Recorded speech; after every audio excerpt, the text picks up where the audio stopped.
नमस्कार दोस्तों, स्वागत है आपका अपने YouTube चैनल शाश्वत एकेडमी में। जैसा कि दोस्तों हमने पिछली वीडियो में विशेषण के प्रकार के बारे में अध्ययन किया था, तो विशेषण के प्रकार में आज का जो टॉपिक है वह आपका परिमाणवाचक विशेषण।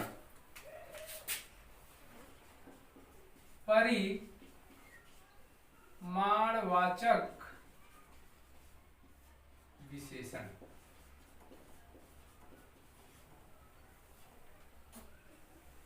आज का जो टॉपिक है दोस्तों, परिमाणवाचक विशेषण किसे कहते हैं और ये कितने प्रकार के होते हैं। तो परिमाण से शब्द से लग रहा है कि परिमाण का अर्थ होता है मात्रा से या क्वांटिटी से। तो जिन संज्ञा शब्दों से किसी वस्तु के माप तौल परिमाण का बोध होता हो उसे ही हम क्या कहते हैं, परिमाणवाचक विशेषण कहते हैं। तो चलिए दोस्तों, इस टॉपिक को स्टार्ट करने से पहले यदि आप इस चैनल पे नए हैं तो चैनल को सब्सक्राइब कर लें और बेल आइकन को प्रेस कर लें, और जिससे कि आपको वीडियो हमारी आसानी से प्राप्त हो सके। चलिए दोस्तों, स्टार्ट करते हैं आज का टॉपिक, परिमाणवाचक विशेषण। तो परिमाणवाचक विशेषण किसे कहते हैं, जिन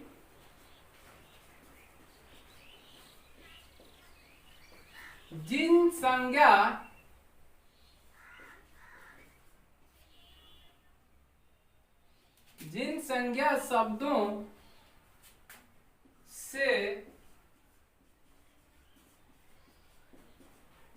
किसी वस्तु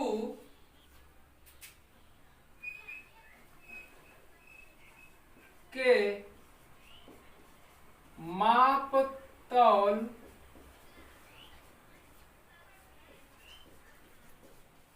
परिणाम, माप तौल का बोध हो उसे परिमाणवाचक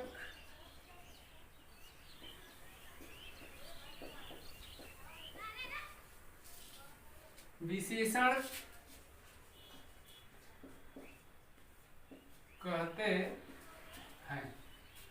आइए समझ लेते हैं इसे एक बार कि जिस संज्ञा शब्दों से किसी वस्तु के माप तौल या माप तौल का मतलब रियल रूप से परिणाम का बोध हो उसे परिमाणवाचक विशेषण कहते हैं। देखिए दोस्तों, यहाँ पे एक शब्द आया है आपका परिमाणवाचक। परिमाण का अर्थ होता है ये मात्रा से तात्पर्य होता है, मात्रा। और दूसरा एक शब्द आपका आया है परिणाम। परिणाम तो परिणाम का अर्थ होता है रिजल्ट, रियल चीज।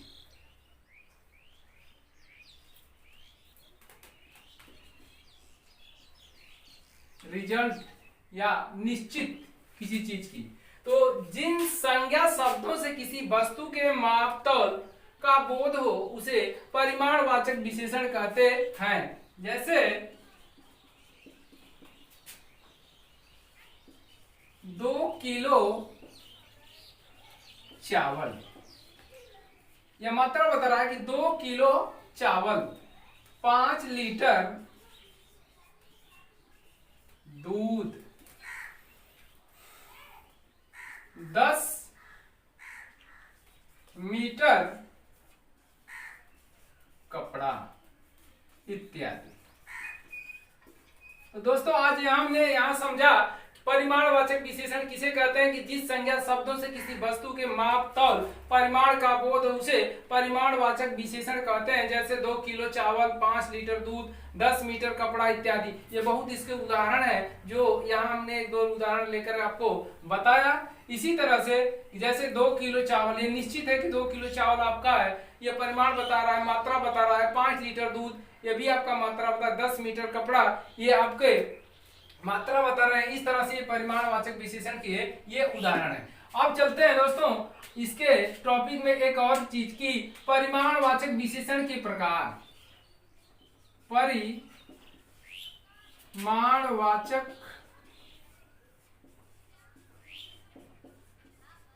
विशेषण के प्रकार। तो दोस्तों यहां से आपसे पूछा जाता है कि परिमाणवाचक विशेषण के कितने प्रकार होते हैं। तो परिमाणवाचक विशेषण आपके दो प्रकार के होते हैं।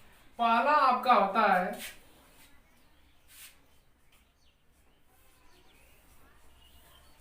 निश्चित परिमाण वाचक विशेषण।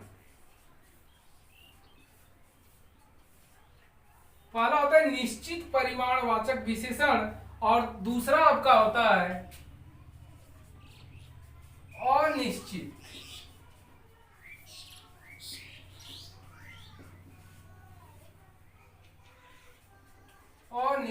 परिमाणवाचक विशेषण। तो दोस्तों निश्चित परिमाणवाचक विशेषण किसे कहते हैं और अनिश्चित परिमाणवाचक विशेषण किसे कहते हैं। आइए इसको एक बार उदाहरण के माध्यम से और परिभाषा के माध्यम से एक बार यहां पढ़ते हैं। तो निश्चित परिमाणवाचक विशेषण और अनिश्चित परिमाण। पहला आपका परिमाणवाचक विशेषण में जो पहला प्रकार आता है वो आपका ये निश्चित परिमाणवाचक विशेषण और दूसरा जो होता है अनिश्चित परिमाणवाचक विशेषण। तो अगर आपसे प्रश्न पूछा जाए कि परिमाणवाचक विशेषण कितने प्रकार के होते हैं तो ये दो प्रकार के होते हैं, निश्चित और अनिश्चित। जैसे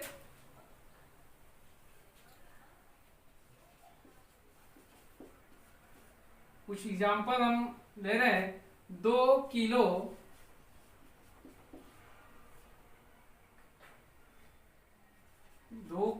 चना, 2 किलो चना, 5 मीटर कपड़े, 10 लीटर तेल, 50 लीटर दूध इत्यादि। ये देखिए यहाँ पे निश्चित परिमाण, ये निश्चित बता रहा है कि 2 किलो चावल, चना कितना 2 किलो चना, कपड़े कितने 5 मीटर कपड़े, तो ये निश्चित है। तेल कितने, ये 10 लीटर आयल, दूध कितना 50 लीटर। इस तरह से निश्चित परिमाणवाचक विशेषण में यह जो है आपका निश्चित होता है मात्रा कि हाँ कितना लीटर है, कितना मीटर है, कितना। और इसे किसी भी परिमाणवाचक विशेषण में आपका सबके लिए एक निश्चित राशि के लिए एक इकाई की जरूरत पड़ती है। और समझिए कि अगर जिसमें इकाई आ रही हो तो वहां पे आपका निश्चित बात करता हो, जैसे चना किसमें तौला जाता है किलो में, कपड़े किसमें मापे जाते हैं मीटर में, तेल किसमें मापे जाते हैं लीटर में, और दूध किसमें मापे जाते हैं लीटर में। इस तरह से जिस वस्तु के माप तौल के लिए एक निश्चित इकाई का प्रयोग किया जाता हो वहां पे निश्चित परिमाणवाचक विशेषण कहलाता है। जैसे एक और उदाहरण हम दे रहे हैं। मोहन के पैंट में 2 मीटर कपड़ा लगा। मोहन के पैंट में 2 मीटर, कितना मीटर कपड़ा लगा 2 मीटर। ये निश्चित है कि जो मोहन का पैंट बना है उसमें 2 मीटर कपड़ा लगा है। तो इस तरह से ये निश्चित परिमाणवाचक के उदाहरण है। हमें 5 लीटर दूध चाहिए। हमें कितने लीटर दूध चाहिए 5 लीटर दूध चाहिए। तो यहाँ पे मात्रा निश्चित है। इस तरह से यहाँ पे आपका निश्चित परिमाणवाचक विशेषण के ये कुछ उदाहरण हैं। अब चलते हैं अनिश्चित परिमाणवाचक विशेषण। अनिश्चित परिमाणवाचक विशेषण किसे कहते हैं और इसके कुछ उदाहरण। तो अनिश्चित परिमाणवाचक विशेषण में ये आपको नाम से ये प्रतीत हो रहा है, एहसास हो रहा होगा कि अमिस नहीं, निश्चित मीन्स निश्चित, जिसमें कोई निश्चित न हो वहां पे आपका अनिश्चित परिमाणवाचक विशेषण कहलाता है। जैसे बहुत कपड़े, बहुत कपड़े, ये बता रहा कितना कपड़ा, ये निश्चित नहीं हो रहा, अनिश्चित है। बहुत कपड़े, अत्यंत